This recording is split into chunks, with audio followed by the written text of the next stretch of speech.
صلی اللہ علیہ وآلہ وسلم صرف نماز پڑھوانے نہیں آئے تھے، صرف روزہ رکھوانے نہیں آئے تھے، اس ظلم اور جبر کے دور میں، بیٹیوں کو زندہ دفن کرنے کے دور میں اللہ کے رسول نے اپنی بیٹی کی عظمت بتائی، اور صرف اپنی بیٹی کی عظمت عملی طور پہ کر کے تو دکھائی، اس کے ساتھ ہی ساتھ اللہ کے حبیب صلی اللہ علیہ وسلم نے جس گھر میں بیٹی پیدا ہوتی ہے اس گھر کی عظمت کو بھی اجاگر کیا۔ یہ میں نے بطور تمہید کا، اللہ قرآن میں فرماتا ہے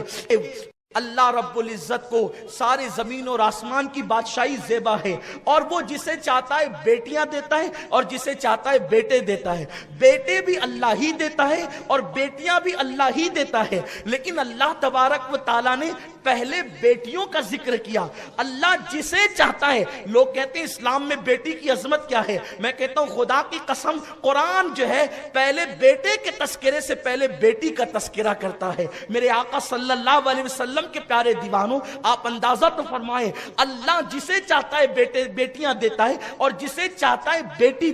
بیٹے دیتا ہے۔ اب آپ دیکھیں بہت ساری خواتین یہاں موجود ہیں، مائیں اور بہنیں یہاں موجود ہیں، بیٹی کی پیدائش پر باپ سے زیادہ تکلیف ماں کو بھی ہوتی ہے، ماں کا بھی منہ اتر جاتا ہے، ماں کا بھی چہرہ اتر جاتا ہے، او ہو پہلے تو بیٹی تھی، اب یہ بیٹی کہاں سے آ گئی، دوسری تو تھی، تیسری کہاں سے آ گئی۔ میں کہتا ہوں میری بہن، اگر تیری پیدائش کے موقع پر تیرے ماں باپ بھی یہ کرتے تو تیرا کیا حال ہوتا؟ تو بھی تو بیٹی ہی ہے نا۔ اگر تو 50 سال کی ہو جائے، 70 سال کی ہو جائے، تو کچھ بھی کہلائے، مگر اصل تو پہلے تو بیٹی ہے کسی کی، تیرے ماں باپ کے لیے تو بیٹی ہے۔ اس لیے بیٹی سے چڑھنے والوں، بیٹی سے نفرت کرنے والوں، بیٹی کو بوجھ سمجھنے والوں،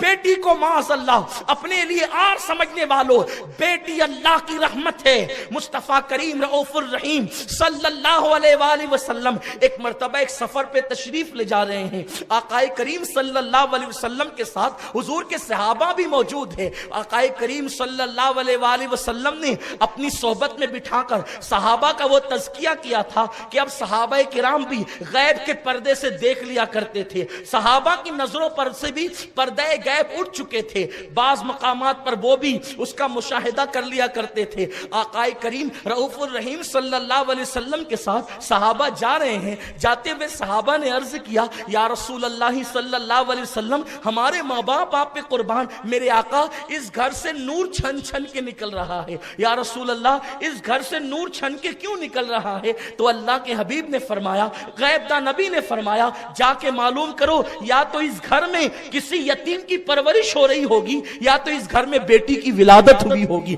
آپ غور فرمائیں، جس گھر میں بیٹی کی ولادت ہوتی ہے اس گھر سے اللہ کا نور چھن کر کے نکلتا ہے۔ آپ غور کریں، یہ بیٹے کی ولادت پر نہیں ہے، بیٹا زیادہ سے زیادہ دنیا کی دولت کما کے دے سکتا ہے، بیٹا زیادہ سے زیادہ دنیا میں تمہارا نام بلند کر سکتا ہے، یقیناً بیٹے کی بھی اہمیت ہے، بیٹا زیادہ سے زیادہ تمہاری نسل کی بقا کا ذریعہ ہو سکتا ہے، لیکن رحمت خدا جس سے ملتی ہے اسے بیٹی کہتے ہیں، جنت کی بشارت جس سے ملتی ہے اسے بیٹی کہتے ہیں، مصطفیٰ جان رحمت کا قرب جس سے ملتا ہے اسے بیٹی کہتے ہیں۔ دنیا دار ممکن ہے اس کے نزدیک اہمیت نہ ہو کہ نبی کا قرب ملتا ہے، جنت ملتی ہے، رحمت کی بشارت ملتی ہے، جنت کا مزدہ جافزہ ملتا ہے۔ آپ جانتے ہیں اللہ کے حبیب مصطفیٰ کریم رؤوف الرحیم صلی اللہ علیہ وآلہ وسلم نے فرمایا، جس کے گھر میں 3 عدد بیٹیاں ہوں، جس کے گھر میں 3 بیٹیاں ہوں اور 1 عدد بیٹا ہو، جب وہ سفر سے آئے،